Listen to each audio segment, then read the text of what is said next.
Alam nyo ba na mayroong nakitang pangitain ang psychic na si Rudy Baldwin tungkol sa buhay ni Corina Sanchez ngayong 2025?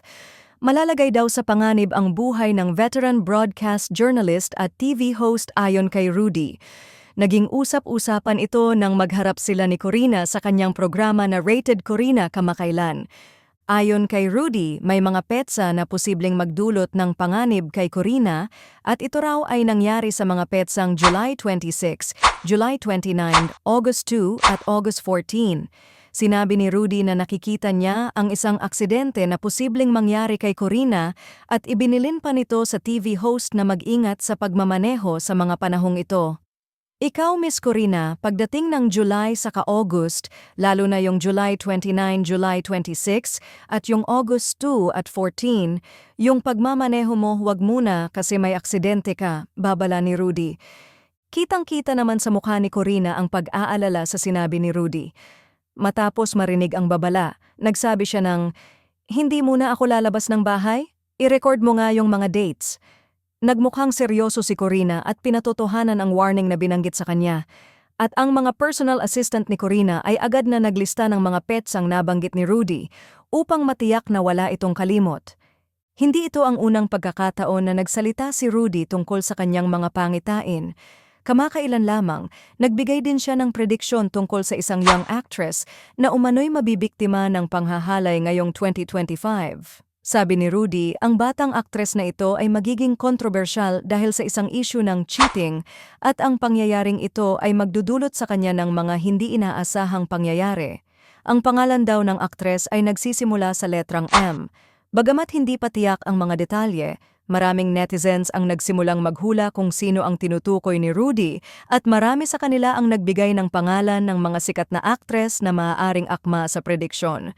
Pero hindi lang iyon, nagbigay din ng malupit na pangitain si Rudy tungkol sa isang kilalang sexy vlogger na ang buhay ay mapapasakamay ng isang malupit na karamdaman, cancer. Ayon sa psychic, ang vlogger na tinutukoy niya ay may magandang itsura, sexy at may foreigner na tatay. Mayroon na raw itong mga health issues noon, ngunit kalaunan hindi ito nakaligtas sa isang malupit na sakit. Ayon kay Rudy, nagkaroon ng health scare ang vlogger, ngunit hindi na ito nagamot ng maayos, kaya't bigla na lang umano itong nag-shutdown at tumungo na nga sa pagkakaroon ng cancer. Dahil dito, sinabi ni Rudy na kahit pa maraming pera ang vlogger, hindi na ito makakaiwas sa sinapit na karamdaman. Hanggang doon na lang talaga siya, wala na akong nakikitang kadugtong, wika ni Rudy. Pinagmumulan ng kabang ang mga komentaryo ng mga netizens na nagsasabing baka nga ito ay isang pagsubok sa buhay ng sikat na vlogger. Tulad ng mga aktres, nagbigay rin ng hula ang ilang netizens tungkol sa posibleng pangalan ng vlogger na tinutukoy ni Rudy.